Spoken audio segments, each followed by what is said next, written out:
Finalitzades aquestes primeres intervencions, proseguirem ara amb la intervenció del president de la Generalitat i dels altres consellers del Govern. Té la paraula el president de la Generalitat.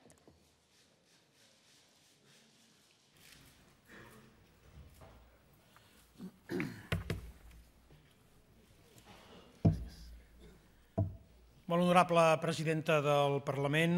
consellers, conselleres, vicepresident, diputats i diputades, representants de les entitats del tercer sector, senyora Teresa Crespo,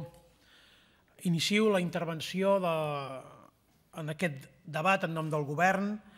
una intervenció que la vull plantejar i que el conjunt del Govern l'hem plantejat amb la participació dels diferents membres que formem l'executiu, que tenen una major responsabilitat en les polítiques socials, que són les matèries objecte d'aquest debat. Tot i que la cohesió social, la lluita contra les desigualtats i la millora del benestar dels ciutadans és un objectiu comú de tots i cadascun dels departaments, hem volgut tanmateix concentrar les intervencions en aquells consellers i conselleres que tenen majors competències en aquestes àrees, de manera que els informo que després de la meva intervenció, i com ja s'ha dit, intervindran en primer lloc el vicepresident i conseller d'Economia i Hisenda, com a responsable de l'àrea econòmica del Govern, i que ens farà una descripció precisa de les condicions en què el Govern ha d'atendre la seva principal prioritat, és a dir, l'atenció a les persones i als seus drets fonamentals, i sobretot dels objectius que pretenem per tal de blindar la despesa social en els propers pressupostos, perquè efectivament també volem uns propers pressupostos. Després la consellera de la Presidència, com a responsable de l'àrea social, que ens farà un repàs també detallat de totes les accions dutes a termes en compliment d'una banda dels compromisos adquirits i exposarà sobretot els elements essencials del pla de xoc social que aquest govern ja duia sota el braç des del primer dia del seu naixement. Seguidament intervindran les conselleres de Governació, Administracions Públiques i Habitatge. En aquest cas ens explicarà la consellera Borràs de quina manera s'aborda el compromís per aconseguir que cap família vegi vulnerat el seu dret a un habitatge digne i ens detallarà les accions dutes a terme i les previstes per complir amb el compromís que cap persona o cap família en situació de vulnerabilitat social se li tallin els subministraments bàsics per impagament. Després intervindrà la consellera d'Ensenyament, que se centrarà sobretot a explicar com es combaten les desigualtats a través del sistema educatiu i de quina manera, i malgrat l'escassedat de recursos públics, s'ha prioritzat l'alumnat en risc d'exclusió social i els centres de màxima complexitat. Intervindrà també la consellera de Treball, Afers Socials i Famílies, i que és obvi que la pedra fonamental sobre la qual descansa una societat amb capacitat per atendre les necessitats és l'ocupació, de manera que la consellera ens explicarà l'ampli abast social que té el seu departament, abraça totes les polítiques que tenen a veure directament amb l'ocupació i també de manera lògica les que de manera més directa, com no podia ser d'una altra manera, incideixen en l'atenció a les persones. I finalment el conseller de Salut, que posarà èmfasi en la raó per la qual cal continuar blindant el caràcter públic del nostre sistema sanitari i com la garantia del dret a la salut esdevé fonamental en la lluita contra les desigualtats. Dit això, voldria fer una breu referència a les intervencions que m'han precedit. En primer lloc, i agraint-li també la intervenció de la senyora Teresa Crespo, representant de les entitats socials, dir-li que recollim el seu diagnòstic en tota la seva extensió, en allò que estem clarament d'acord, en allò que segurament les intervencions del conseller i les conselleres poden matisar, però que en tot cas sí que li vull reiterar la voluntat de trobar punts de confluència, de treballar conjuntament per donar resposta, que és el que hem vingut a fer aquí, a donar respostes després de fer una anàlisi, de fer una diagnosi i de tenir un debat intens, finalment donar resposta a les necessitats de les persones que ho passen malament i que més pateixen les conseqüències de la crisi econòmica que, com molt bé vostè ha dit, aquestes conseqüències persisteixen i en alguns casos s'han agreujat. La cerca de l'acord i el treball conjunt amb les entitats socials, ja veuran tots vostès que és un element clar i un referent de l'acció d'aquest govern.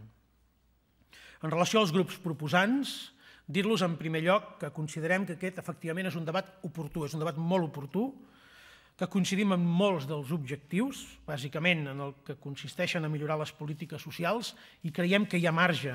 serè i sincer per l'acord. Hi ha marge si som capaços de moure'ns tots en la línia de la bona predisposició i del realisme que jo intueixo en les seves intervencions i que també els vull agrair. En aquest sentit, per tant, els voldria exposar el que em sembla que és allò que tothom que ens està seguint espera d'aquest debat i que crec que les seves intervencions han assenyalat i han situat en la línia correcta del que ens sembla que la gent espera aquest debat més enllà de les discrepàncies que òbviament es posaran sobre la taula i que seran objecte de debat i de debat intens. Que no enganyem a ningú. Que ens diguem les veritats. Segurament no hi ha una veritat, però hi ha moltes veritats. Que ens diguem les veritats tant en la descripció dels problemes, que aquí segurament ens posarem d'acord fàcilment, com en la formulació de respostes efectives, que és el que hem vingut a fer aquí i que és el que espera la gent. Dit d'una altra manera, que no fem política fàcil, que no ens embardissem d'aquella manera que tendeix certa política i que causaria una profunda decepció a tanta gent que avui té esperança que les seves condicions de vida millorin. No és una esperança tan utòpica, és una esperança ben serena, ben real, ben possible, que millorin les seves condicions de vida. Tots sabem, per coneixença directa, i aquí no hi ha fronteres ideològiques, sinó per coneixença directa,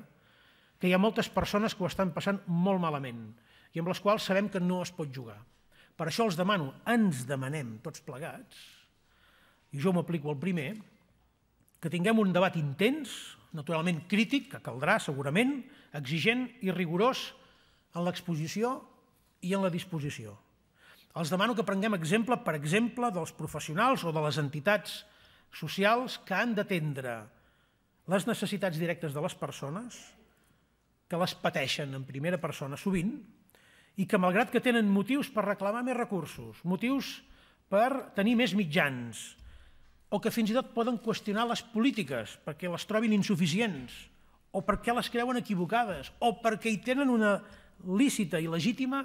prevenció ideològica, que malgrat això, aquestes persones, aquests professionals del món de la salut, de l'educació, dels serveis socials i aquestes entitats, tots, sense excepció,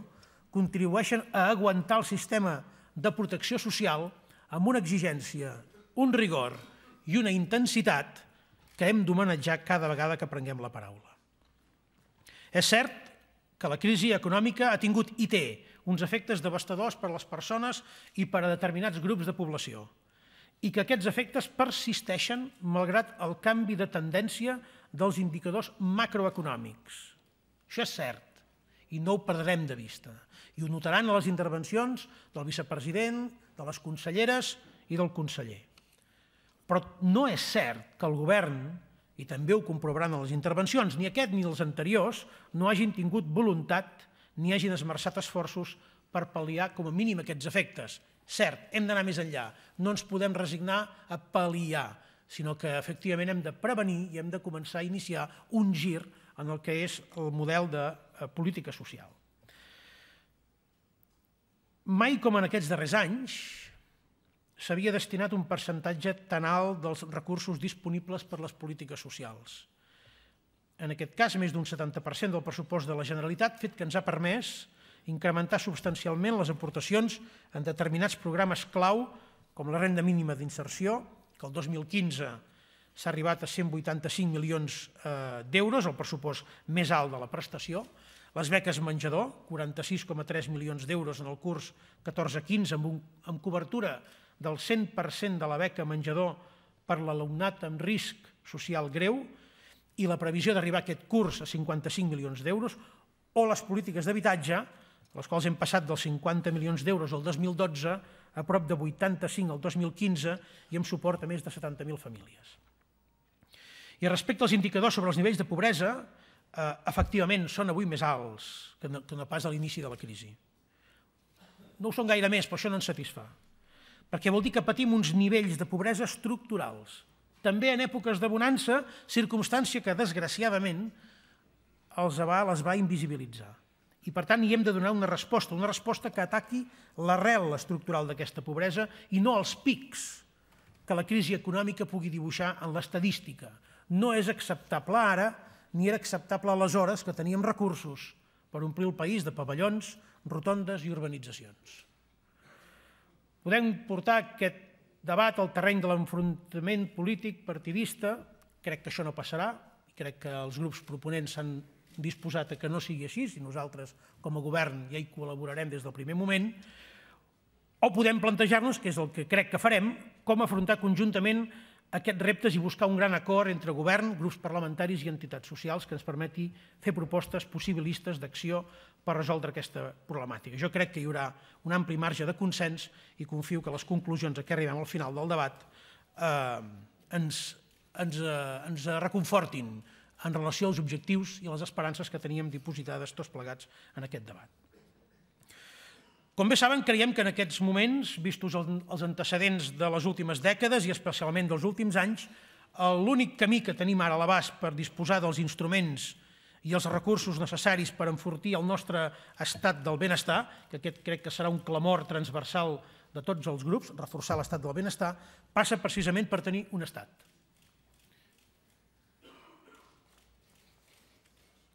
Un estat que volem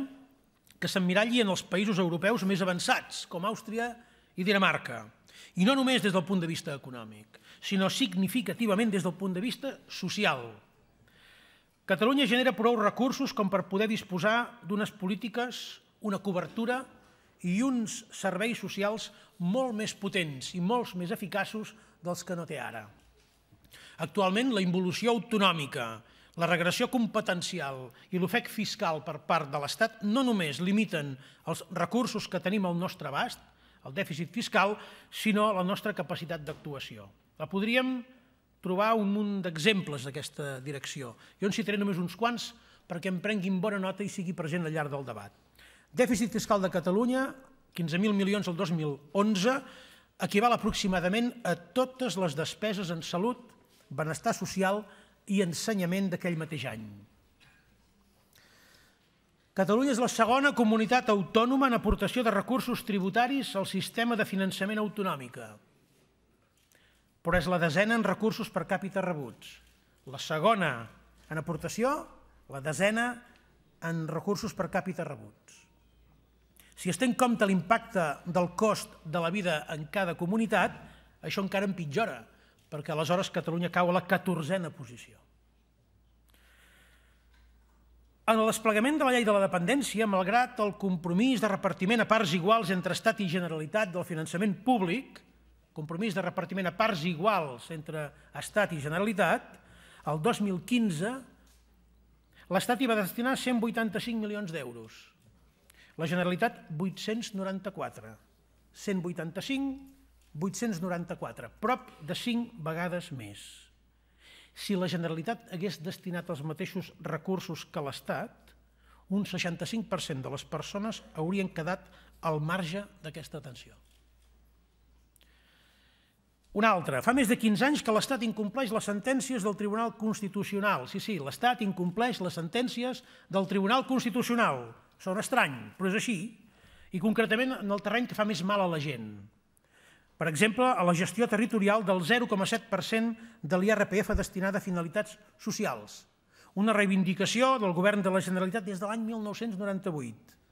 i que implica les entitats socials catalanes i que implica que deixin de rebre justament més de 20 milions d'euros recaptats a Catalunya. Tanmateix, l'Estat ha portat al Tribunal Constitucional mesures i actuacions legislatives empreses pel Govern de Catalunya per donar resposta a les necessitats de la ciutadania amb menys recursos, com és el cas del decret de pobresa energètica, i en canvi ha implantat mesures restrictives, com el Reial Decret de l'any 2012, que limitava la universalitat de l'assistència sanitària. El Govern ha avançat per 3 anys consecutius els fons propis per garantir la inserció sociolaboral de les persones amb discapacitat en els centres especials de treball, més de 33 milions d'euros cada any, i aquest any 2016 tornarà a repetir-se la mateixa situació. S'ha anul·lat el Fons Estatal d'Acollida i Integració que suposava per a Catalunya 43,5 milions d'euros i l'Estat gestionarà de manera unilateral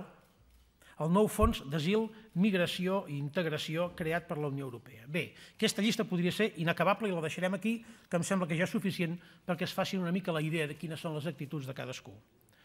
Però permeti'm una reflexió. Aquest llistat és una mostra del fet que l'actitud del govern de l'Estat enfront de Catalunya,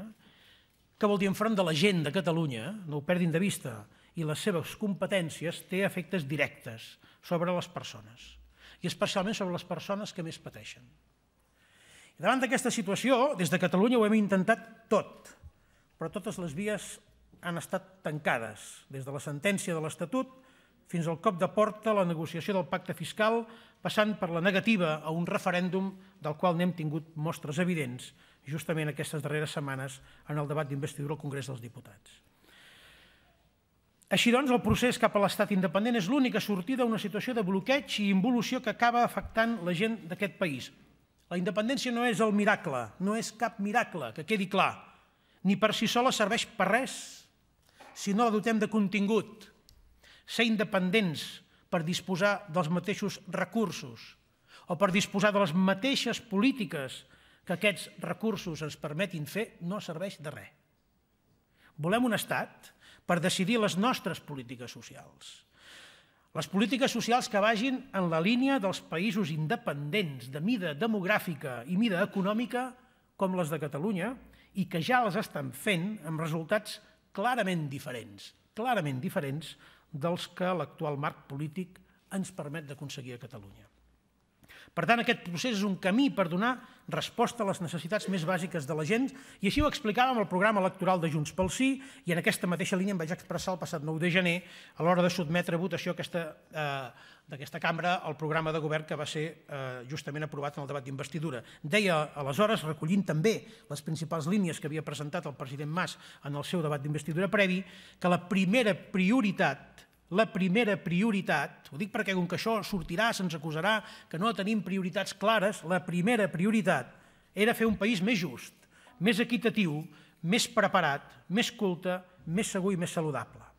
I els vaig detallar un seguit de prioritats en matèria de lluita contra la pobresa, de renda mínima d'inserció, de protecció del dret a l'habitatge, de salut, d'ensenyament, suport a les famílies, acollida de persones refugiades, accés a la cultura, concertació social i creació d'Agència Catalana de Seguretat Social, que de ben segur avui anirem tractant en aquest ple. En aquests 18 mesos que ens queden, de fet són menys, parlem dels 18 mesos perquè no marxem del marc mental per situar quin és l'espai de treball temporal d'aquest govern, no ens podem creuar de braços. De fet, no ho hem fet ja, des del primer dia hem començat a treballar amb dues línies fonamentals. En primer lloc, el pla de xoc social, ofert pel grup parlamentari de Junts pel Sí a la CUP i que el govern assumeix com a propi. No entraré en detallar-ne les accions perquè tindrà l'oportunitat de fer-ho al llarg del debat, però sí en el fet que suposa un compromís i un pas endavant molt notable a l'hora de fer front a les necessitats de les persones que viuen una situació més complicada. Necessitem aplicar aquest pla de xoc social i necessitem les decisions prèvies que permetin que aquest pla de xoc social es pugui fer possible. En segon lloc, el desenvolupament de les estructures d'estat necessàries per desplegar les plenes competències com a estat en polítiques socials. Com vostès saben, des de la passada legislatura es treballa en el desenvolupament d'aquestes estructures d'estat. En l'àmbit social, precisament, el gran instrument a desenvolupar en els propers mesos és l'Agència Catalana de Protecció Social. Una agència que ha d'esdevenir agència pública on s'han d'integrar totes les prestacions del govern i que ha de fer més fàcil, encara més, la relació entre la gent que té necessitats i la potència d'acció de les administracions. D'altra banda, a banda d'aquesta agència, haurem d'encarar també mesures legislatives que permetin disposar del marc jurídic del nou estat. És el cas de la llei de promoció de l'autonomia personal, la llei catalana d'adopció internacional, la llei de creació de l'Agència de les Migracions de Catalunya, etc.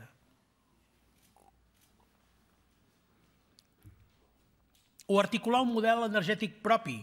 mitjançant la creació de l'Agència Catalana de l'Energia per tal de superar les ineficiències del sistema energètic espanyol que també, com el cas d'algun tipus de pobresa, també amenaça de ser cròniques, aquestes deficiències.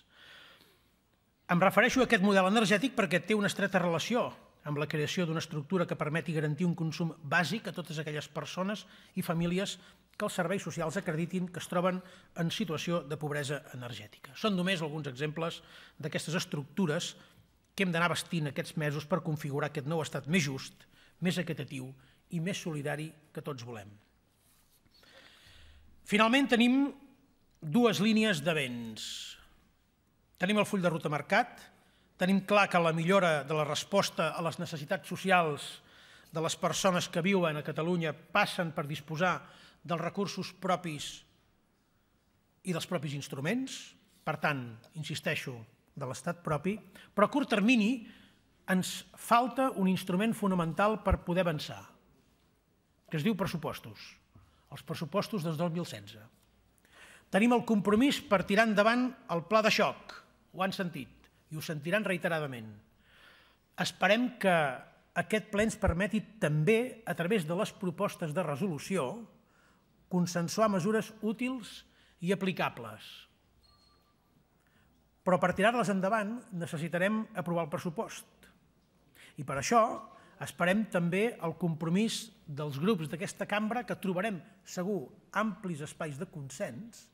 en la diagnosi i segurament en algunes de les formulacions de resposta als problemes que descriuran aquesta diagnosi. Crec que devem a la gent d'aquest país, als quals representem, un debat serè i uns plantejaments rigorosos i unes propostes factibles i realistes. I quan parlo de realisme, em refereixo que tinguem clar que més d'un 70%, com ja els he dit, del pressupost el destinem ja a polítiques socials. Per tant, queda poc marge per reduir el 30% restant. I que ara justament estem condicionats més que mai per la nostra situació dins l'estat espanyol. Tenim molt clar quin horitzó volem, que és un horitzó ambiciós i sense renúncies i sense resignacions. Però hem de tenir clar també quina